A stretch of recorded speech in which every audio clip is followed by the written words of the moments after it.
So this little video will just touch very briefly on some of the key points of the latest release version 3.45. Okay, so firstly, if you like, we've got an example sprinkler system here. Okay, so we've got a number of sprinklers. We've switched all of them on here at the moment now. I suppose in a lot of cases, when you're modeling your sprinkler systems, you might be looking at particular zones of the system in operation. But for the purposes of this exercise, we have solved this model with all sprinklers on or activated. And what we're just going to look at is this new little tool here, color coding. So you can color code the piping elements in this network or any network based on flow criteria, pressure criteria, or velocity criteria. So let's, for instance, have a look at velocity criteria. Now we've just set this up at the moment so that any pipeline that has a value of less than 0.2 meters per second will be shown in this sort of magenta color here. And likewise, anything less than 0.5 and above 0.2 will be shown in blue, and so on. Now, if you wanted to create additional fields, you can click the little green plus icon here, or if you wanted to remove any of these, you could select this little minus icon to remove from the list here. Okay, now you can see this network has actually been color coded for me here. So we've got our pipes in blue, which obviously are have a velocity of between 0.2 and 0.5 meters per second, and so on. So you can see at a glance what pipes fall under the different criteria settings that we've just looked at there. Okay, now if you want to restore that network to its original form, so all the pipes were shown in black, all you do is select color coding again and turn it off, and now all our pipes are shown in black once again. So that just allows you to further interrogate the operating profile of a given system based on flow pressure and velocity. Okay, now let's look at this other network here. This might be a little more interesting to some users or trial users. So we've got gas regulators in the latest release. Okay, so if I look at controllers, you can see at the very end here we've got this new icon, gas regulator, and what that does is it allows you to solve your gas regulator based on your ISA or universal equation methods. Okay, now we've got two gas regulators in series here. The first one, the control valve is set to fully open, a regulator I should say, and the downstream regulator is set to regulating maximum flow. Okay, so you have local regulation, regulating maximum flow, and fully open operating conditions which you control. And there's further information on this component in the help file. Okay, so you can see how to navigate to that: contents, components, controllers, gas regulator, and regarding calculation methods, you can see here the methods used: standardized method and traditional or universal equation. Okay,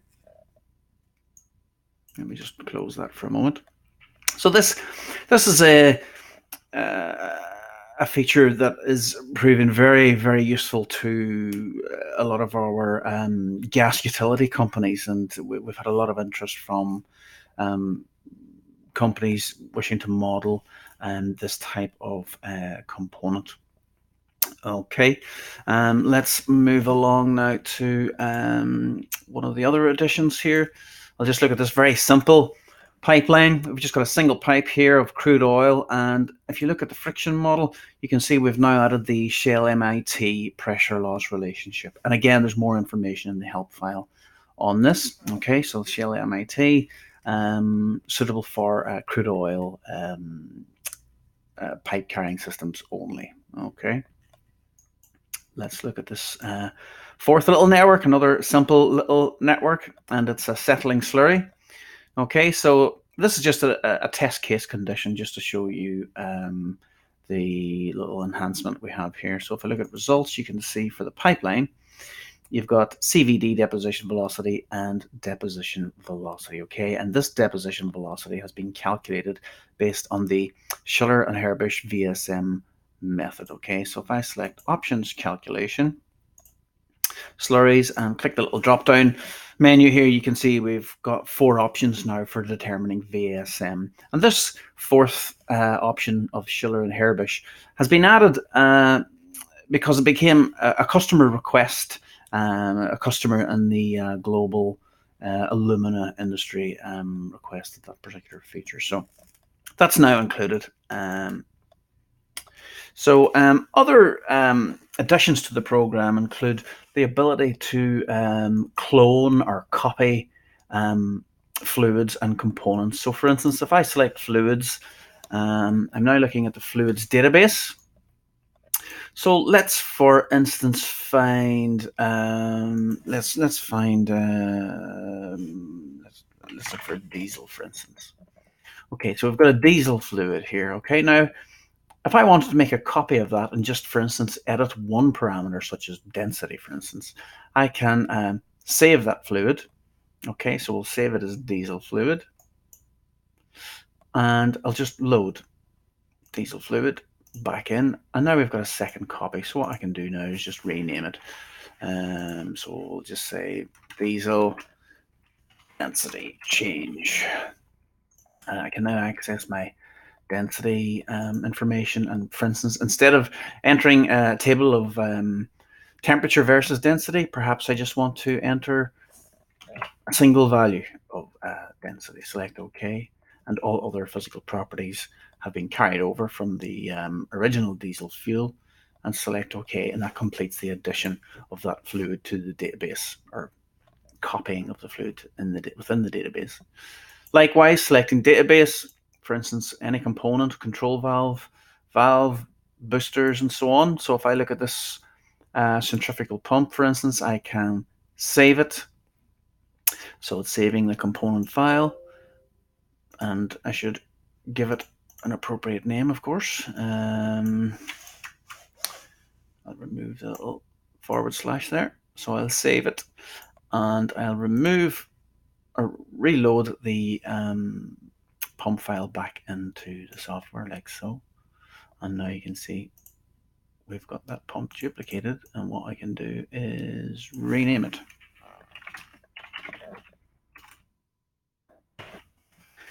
Okay, so we've carried over all the data, and we can, edit whatever parameters we wish. Okay. Other additions include the ability to load or save files in JSON format. So for instance, if I wanted to save that particular file as JSON format, I can just select the file type from the bottom here, like so. And likewise, if I wanted to load in a JSON file, I can click the drop down option and choose the JSON format. Okay, let me just cancel that. So that just touches on some of the basic additions to the program. There are many other enhancements and improvements. And if you have any questions, of course, you can contact us at sales@fluidflowinfo.com or support@fluidflowinfo.com. Thanks.